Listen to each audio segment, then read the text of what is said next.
बिस्मिल्लाहिर्रहमानिर्रहीम। अस्सलाम वालेकुम दोस्तों, मैं हूं अदील शौकत और आप देख रहे हैं कुक विद अदील। दोस्तों, उम्मीद करता हूं आप और आपकी फैमिली खैरियत से होंगे। अल्लाह आपको हमेशा खुश रखे, आबाद रखे। आज मैं अपनी वेरी वेरी सी यूट्यूब फैमिली के लिए बहुत ही शानदार किस्म का टी केक बनाने जा रहा हूं, जिसे हम विदाउट अवन बनाएंगे। और आज ये जो फ्लफी सा, फॉर्मी सा, जालीदार सा केक बनेगा, यकीन करें आपको बेकरी से भी ऐसा केक इतना मज़ेदार नहीं मिलेगा। और आज की रेसिपी की सबसे जो बड़ी ख़ास बात है वो ये कि ये जितनी चीज़ें हैं ना इसमें इस्तेमाल होंगी या जिससे ये केक बनेगा, वो सारी की सारी आपके घर के अंदर, आपके किचन के अंदर मौजूद है। बहुत ही सस्ता, फॉर्मी सा, फ्लफी सा, जालीदार सा, मज़ेदार सा टी केक मुंह में घुल मिल जाने वाला बनने वाला है। तो इसके लिए कौन सी चीज़ें कितनी मिकदार में कैसी कैसी चाहिए सारी बताऊंगा। तो चलिए बिस्मिल्लाहिर्रहमानिर्रहीम, बहुत से टिप्स और ट्रिक्स बताऊंगा। अगर आपके पास ये चीज़ें नहीं जो मेरे पास हैं, तो इसके बगैर भी आप केक बना सकते हैं, आपने फ़िक्र नहीं करनी। चलें, यहाँ पे हमने लिया है जी ये ब्रश। अगर आपके पास ये नहीं तो आप इसकी जगह पे रुई या कॉटन भी यूज़ कर सकते हैं। और यहाँ पे देखें जी, 1 टीस्पून के करीब हमने जो है इस मोल्ड के अंदर ऐड किया है ऑयल को। अच्छा, अगर ये आपके पास मोल्ड नहीं तो जो आपके घर में बर्फ़ वाला कटोरा होता है ना, जिसमें बर्फ़ जमाई जाती है, वो भी आप यूज़ कर सकते हैं। कोई मुश्किल काम नहीं, बस ये कि उसकी शक्ल जो है केक की और किस्म की आ जाएगी, जायका सेम यही रहेगा। अच्छा, इस तरह का अगर मोल्ड है तो इसकी साइडों को, या कोई भी मोल्ड आप यूज़ करेंगे या बर्फ़ वाला कटोरा ही यूज़ करें, लेकिन ये कि उसकी साइडों को आपने अच्छी तरह से ऑयलिंग करनी है। और ऑयलिंग करने से मुराद ये नहीं कि आपने ऑयल ही ऑयल कर देना, बस ये कि इसकी एक लेयर से आ जाए। जब ये इसको हमने डीमोल्ड करना है तो किसी किस्म की हमें मुश्किल पेश ना आए। चलें, ठीक है। अब यहाँ पे हमें चाहिए जी बटर पेपर। अगर आपके पास बटर पेपर नहीं तो इसका भी आगे जाके मैं हल बता देता हूँ। यहाँ पे आपने जो है इसको बाहर वाली साइड पे रखना है और 2 कट इस तरह से लगा लेने हैं जहाँ से ये एंड हो रहा है, ठीक है। मोल्ड को जो है हमने साइड पे हटा देना है और इस तरह से ये जो 2 कट लगाए थे ना, यहाँ पे हमने अच्छी तरह से जो है कटिंग कर लेनी है सीधा रख के। इस चीज़ का आपने ख्याल रखना है कि कटिंग आपने ज़रा केयरफुली करनी है, ठीक है। बहुत ही आसान काम है, बस आपने थोड़ा सा ध्यान करना है। तो इस तरह से जो है मोल्ड की कटिंग हमारे पास आ जाएगी। अगर आपके पास ये नहीं तो जहाँ पे मैं ये बटर पेपर रख रहा हूँ, आप इसकी जगह पे ऑयलिंग करने के बाद आप जो है मैदा डस्ट करें। जो एक्स्ट्रा मैदा होगा ना, वो आपने बर्तन से बाहर निकाल देना है, बर्तन को उल्टा करके। बाकी जो साथ चिपक जाएगा वो आपने चिपका रहने देना है, आपके बटर पेपर का काम हो जाएगा, ठीक है। अक्सर मुझे माएँ बहनें और बेटियाँ जो है मैसेजेस करती हैं या कमेंट्स करती हैं कि हमारे पास बटर पेपर नहीं। तो बटर पेपर का हल ये है।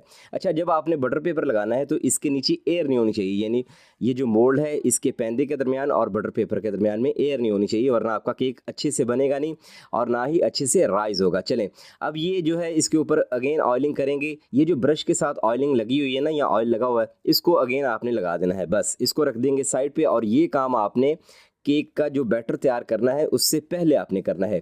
यहाँ पे आपने गौर करना है, 2 कटोरियाँ मैंने ली हैं, अलग अलग अंडा जो है एक एक इसमें अलग अलग हमने खोल देना है इस तरह से। अब अलग अलग खोलने का क्या मकसद है ये मैं आगे जाके समझाता हूँ। पहले वाला अंडा उठा के दूसरी वाली कटोरी में ऐड कर देंगे। अब इसमें जो है अलग से अंडा ऐड करेंगे, ठीक है, यानी तोड़ेंगे।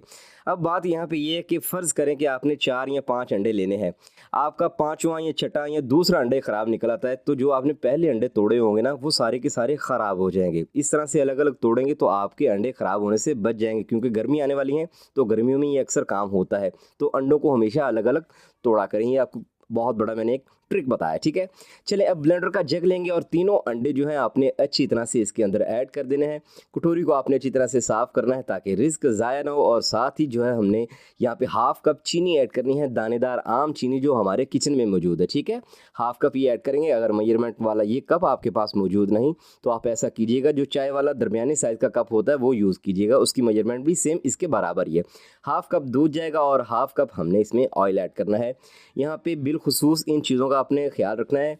ये जो अंडे हैं और साथ में ये हमने दूध इसमें ऐड किया है, ये दोनों चीज़ें आपकी फ्रिज की ठंडी नहीं होनी चाहिए। फ़र्ज़ करें आपने फ्रिज में रखी हुई ये सारी चीज़ें, तो आपने इनको बाहर निकालना है, आधा पौना घंटा देना है, नॉर्मल टेम्परेचर पे आ जाए उसके बाद यूज़ कर सकते हैं, ठीक है। चलें, अब इस तरह से जग को हमने रख देना है ब्लेंडर के ऊपर और अच्छी तरह से हाई स्पीड पे आपने इसको कम से कम 1 से 1.5 मिनट के लिए, 2 मिनट के लिए चला देना है। वक्फा दे लें, बेशक कोई बात नहीं, लेकिन ये कि मशीन साड़ के ना रख देना, तुम्हारी मेहरबानी। चलें, अच्छी तरह से जो है हमने इसको ब्लेंड करना है। यहाँ पे क्योंकि चीनी के दाने हैं इसके अंदर, तो वो भी जो है हमने इसके अंदर डिज़ोल्व करने हैं। और साथ में ये कि थोड़ा सा इमल्सिफाई हो जाए, अच्छा सा बैटर आपने जो है या इसका मिक्सचर जो है तैयार कर रहे हैं, ठीक है। चलें, अब 1.5 मिनट के लिए तकरीबन मैंने ब्लेंडर को चलाया है लगातार और इसके बाद हमने खूबसूरत सा बाउल लिया है। खूबसूरती के साथ हमने जो है इसमें सारा ये मिक्सचर निकाला है। ब्लेंडर का जो जग है उसको अच्छी तरह से आपने साफ़ करना है।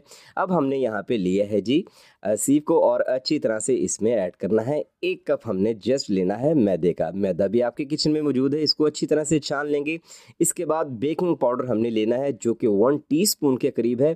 इसको छानना इसलिए ज़रूरी है इन दोनों चीज़ों को, अगर इसमें कोई गैर ज़रूरी चीज़ होगी ना तो वो बाहर निकल आएगी, ठीक है।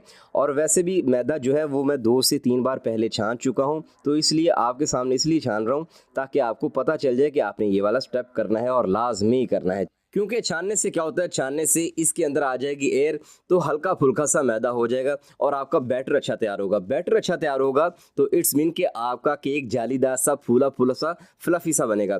ये अगर आप स्टेप्स फॉलो नहीं करेंगे तो फिर आपका केक अच्छा नहीं बनेगा। ये कट एंड फोल्ड का जो प्रोसीजर है ये आपने अपनाना है और इस तरह से आपका बैटर अच्छे से तैयार होगा। और इसकी कंसिस्टेंसी ये देख लें, इस तरह की आनी चाहिए, इतनी आनी चाहिए, ठीक है। ये जितनी भी चीज़ें मैंने बताई हैं बेकिंग के काम में, आपने कोई भी चीज़ आगे पीछे नहीं करनी। बेकिंग के काम में कोई भी चीज़ आगे पीछे हो ही नहीं सकती, ठीक है।